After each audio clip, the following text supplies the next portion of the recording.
साहेब गुरु रविदास को वंदना हर बार जी।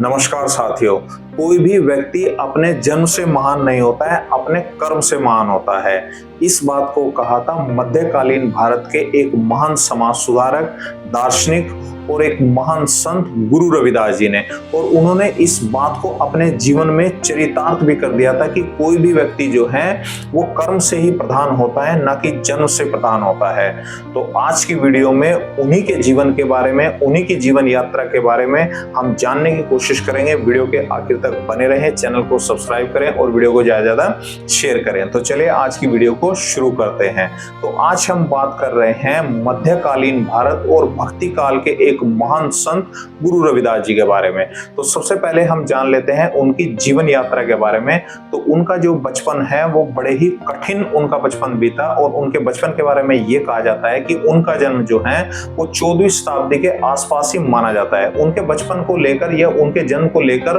कई विद्वानों में जो है कुछ मतभेद भी है। कुछ विद्वान उनके जन्म को 1377 ईस्वी में कहते हैं और कुछ विद्वान जो है 1399 में गुरु रविदास जी के जन्म के बारे में बात करते हैं। तो उनका जन्म जो है वो उत्तर प्रदेश राज्य के वाराणसी शहर में शीर गोवर्धनपुर गांव में हुआ था। और उनके पिता का नाम संतोख दास था और उनकी माता का नाम कलसा देवी था। और उनका बचपन जो था वो बड़ा ही एक प्रारंभिक जो जीवन था उनका बड़ी ही कठिनाइयों में गुजरा था। और उनके पिता भी जो थे वो एक पेशे से चर्मकार थे और उन्होंने भी अपने पिता के व्यवसाय को ही आगे बढ़ाया और वो भी एक चर्मकार के रूप में अपना कार्य करने लगे। तो सबसे पहले हम जान लेते हैं उनके प्रारंभिक जीवन के बारे में। और वो एक उनका जीवन जिस जीवन में उन्होंने भक्ति को जो है वो पूरी तरीके से अपना लिया था और भक्ति के लिए वो पूरी तरीके से समर्पित हो गए थे। तो कहाँ उनके बारे में ये जाता है कि वो बचपन से ही बहुत ही भक्तिमय होते थे और भक्ति को जो है उन्होंने अपने जीवन में उतार लिया था।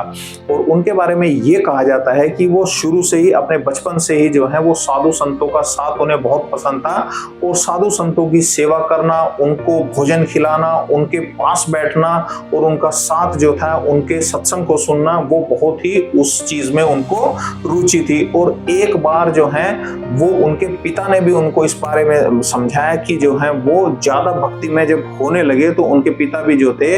उनको देखकर जो है वो एक आश्चर्यचकित रह जाते थे कि इतने कम बचपन में, इतनी कम आयु में जो है वो गुरु रविदास जी जो थे वो भक्ति में हो गए थे कि उन्होंने पूरा का पूरा अपना ध्यान जो है वो भक्ति की ओर ही लगा लिया था। और एक बार उनके बारे में ये कहा जाता है कि वो चर्मकार का जो काम करते थे तो वो जो है साधु संतों को जो है वो बिना किसी पैसे के जो है उन्होंने कई बार जूतों को भी उनको भेंट कर दिया था। और इस बात को लेकर उनके पिता बहुत अधिक गुस्सा हुए थे। और इसी बात को जब उनके पिता ने बार बार समझाया कि बिना पैसे के जो है किसी को भी कोई सामान नहीं देना है, तो वो लगातार जो है साधु संतों को जो है अपने हाथ से बनाए हुए जो जूते थे वो उन साधु संतों को बिना किसी पैसे के उनको दे दिया करते थे। और इसी बात से नाराज होकर उनके पिता ने जो है उनको घर से हटा दिया था। और इसके बाद जो है वो बाहर जाकर उन्होंने एक अपनी झोपड़ी बनाई और वहां पर वो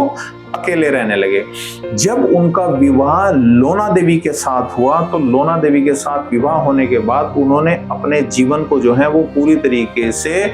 भक्ति में कर लिया था। और उनकी जो पत्नी थी लोना देवी वो भी एक बहुत ही एक गृहिणी थी, वो भी एक जो है वो धार्मिक प्रवृत्ति की एक गृहिणी थी और वो भी हमेशा जो है वो भगवान के भजन में जो है वो लीन रहती थी। और गुरु रविदास जी के बारे में ये कहा जाता है कि वो भगवान को जो है वो ऐसा मानते थे कि उन्होंने जो है वो भगवान को एक बार अपने सामने प्रकट होने के लिए भी मजबूर कर दिया था। क्योंकि वो शुरू से ही जो थे उनका जीवन, प्रारंभिक जो जीवन था गुरु रविदास जी का, वो बड़े ही गरीबी और दरिद्रता में उनका बचपन शुरू हुआ था और उसी में जो है वो अपने जीवन को व्यतीत कर रहे थे। लेकिन एक बार भगवान ने जब उनको ये ऐसी स्थिति में देखा कि भाई ये जो है वो बहुत भक्ति भाव है और इनके पास जो है इतनी दरिद्रता है, तो एक बार भगवान साक्षात जो है वो उनके सामने प्रकट हुए। और भगवान ने जब उनको एक सोने का एक उनको कुछ उपहार भेंट करने की कोशिश की तो गुरु रविदास जी ने जो है वो भगवान से भी इस इस बात को भगवान जो कि एक साधु के रूप में उनके सामने प्रकट हुए थे, तो उन्होंने साधु से, भगवान रूपी साधु से भी उनको इस बात के लिए कह दिया था कि भगवान, मैं जो है अपनी मेहनत का ही खाऊंगा और अपनी मेहनत से ही जो मैं कमा रहा हूं उसी के ऊपर मैं जो है अपने परिवार का निर्वाह करूंगा और अपने परिवार को चलाऊंगा। ये बात सुनकर भगवान भी जो है आश्चर्यचकित रह गए थे। भगवान ने उनको कई बार ऐसे उपहार देने की कोशिश की और एक बार जब उन्होंने उपहार लेने से मना कर दिया तो भगवान ने जो है उनको 4 जो सिक्के हैं, सोने के सिक्के हैं, 4 सिक्के उनको भगवान जो है वो रोज देने लगे। और गुरु रविदास जी जो हैं वो हमेशा जो 4 सिक्के उनको रोज मिला करते थे, उन सिक्कों को जो है वो गंगा में प्रवाहित कर दिया करते थे। लेकिन उसके बाद जब भगवान ने भी उनको रोज इस कार्य को करते देखा तो एक दिन भगवान ने भी उनको ये बात कही कि मैं ये जो सोने के सिक्के आपको दे रहा हूं, तुम इनको जो है वो अपने लिए ना इनको इस्तेमाल करके जो साधु संतों की जो आप सेवा करते हैं, उनको जो भोजन खिलाते हैं, उनके जो आवास की व्यवस्था करते हैं, आप उस रूप में इन सोने के सिक्कों को आप जो है वो इस्तेमाल कर सकते हैं। तो उसके बाद जो है संत रविदास जी ने जो है वो उन सोने के सिक्कों को भगवान से लेने के लिए वो राजी हो गए। और उसके बाद उन सोने के सिक्कों से जो है उन्होंने जो है साधु संतों को भोजन कराना, उनके आवास की व्यवस्था और धार्मिक कार्यों में ही उन्होंने उन सोने के सिक्कों को लगाना शुरू कर दिया। और गुरु रविदास जी के बारे में बहुत सारी ऐसी कहावतें हैं जो बहुत प्रसिद्ध हैं और बहुत बार उनके जीवन में जो है वो इस तरीके की घटनाएं घटी। एक बार ये कहा जाता है कि उनके पास जो थी वो भगवान राम की एक ऐसी मूर्ति थी जो मूर्ति जो है वो किसी और के पास नहीं थी। और जब जो काशी नरेश थे, काशी के जो राजा थे, उनको जब ये पता चला कि भाई गुरु रविदास जी के पास जो है वो भगवान श्री राम की एक ऐसी मूर्ति है जो बहुत ही अद्भुत है और अलग है, तो काशी नरेश ने जो है उनसे एक आग्रह किया कि गुरु रविदास जी आप जो है इस भगवान की मूर्ति को आप मुझे दे दें। तो गुरु रविदास जी ने जो है उस मूर्ति को जो काशी नरेश थे, काशी के जो राजा थे, उनको भी देने से इनकार कर दिया कि मेरे पास तो भगवान ही है सिर्फ और मेरे पास कुछ नहीं है। तो उसके बाद काशी नरेश ने उनको ये कहा कि आपको जो है आपके कहने के अनुसार ही सोने के आपको जो आभूषण हैं वो दिए जाएंगे और आप जो है इस भगवान की मूर्ति को जो है आप मुझे दे दें। लेकिन उसके बावजूद भी जो गुरु रविदास जी थे उन्होंने राजा को जो है उस मूर्ति को देने से इनकार कर दिया। उसके बाद जब राजा को थोड़ा सा क्रोध आया तो राजा ने गुरु रविदास जी से ये कहा कि आपकी जो ये झोपड़ी है इसमें जितना सोना आ सकता है उसके बराबर जो है मैं आपको जो है इस पूरी झोपड़ी में जो है इस सोने को मैं पूरा भर दूंगा और उसके बाद जो है आप इस मूर्ति को आप मुझे दे दें। तो उनकी पत्नी को भी थोड़ा सा एक एहसास हुआ और उनकी पत्नी ने भी गुरु रविदास जी को जो है, लोना देवी जो थी, उन्होंने भी गुरु रविदास जी को इस बारे में समझाया कि आप इस मूर्ति को राजा को दे दें और इससे हमारी जो है दरिद्रता हट सकती है, दूर हो सकती है। लेकिन उसके बावजूद भी जो है गुरु रविदास जी ने भगवान राम की उस मूर्ति को राजा जो काशी के थे उनको देने से इनकार कर दिया था। तो इस तरह की जो घटनाएं उनके जीवन में हुई और बहुत सारी ऐसी घटनाएं जो थी जिन्होंने उनका जीवन जो है वो इस तरीके से बदल दिया कि लोग उनसे जो है प्रभावित होने शुरू हो गए। इतने परोपकारी और इतने महान वो अपने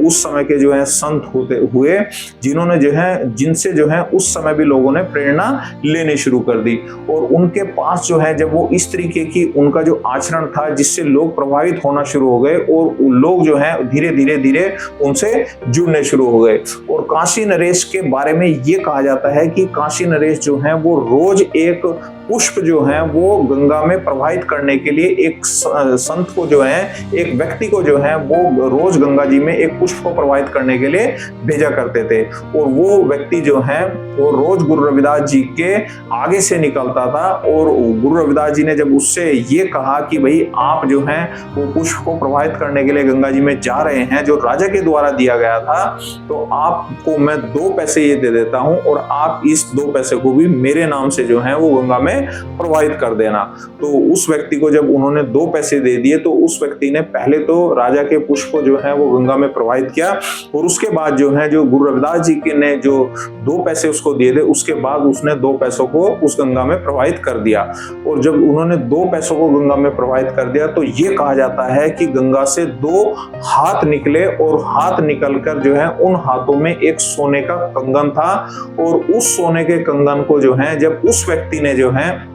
उन हाथों में से जो है एक आवाज आई, और उस आवाज ने ये कहा कि भाई इस सोने के कंगन को जो है वो आप गुरु रविदास जी को भेंट कर देना, दे देना। लेकिन उस व्यक्ति ने जो है वो जब उस सोने के कंगन को ले लिया, और सोने के कंगन को लेकर जब वो रास्ते में चलने लग गए तो उस व्यक्ति को, जो राजा के द्वारा भेजा गया था व्यक्ति था, उसको लालच आ गया, और उसने जो है उस कंगन को जो है वो एक सुनार को बेच दिया, और गुरु रविदास जी को उस कंगन को उसने नहीं दिया। और सुनार को बेचने के बाद जब वो कंगन जो है वो एक सुनार के द्वारा जो है वो फिर एक सेठ के पास चला गया, और सेठ के पास जो है जाने के बाद जो है वो कंगन जो है उस सेठ की पत्नी को बहुत ही लुभावना लगने लगा, और उस सेठ की पत्नी ने जो है उस कंगन को जो है वो हाथ में पहनने की कोशिश की। और उसके बाद जब जो है वो सेठ की पत्नी ने उस सेठ से ये कहा कि आप जो है मुझे इसी तरीके का एक कंगन जो है वो और ला के दें, तो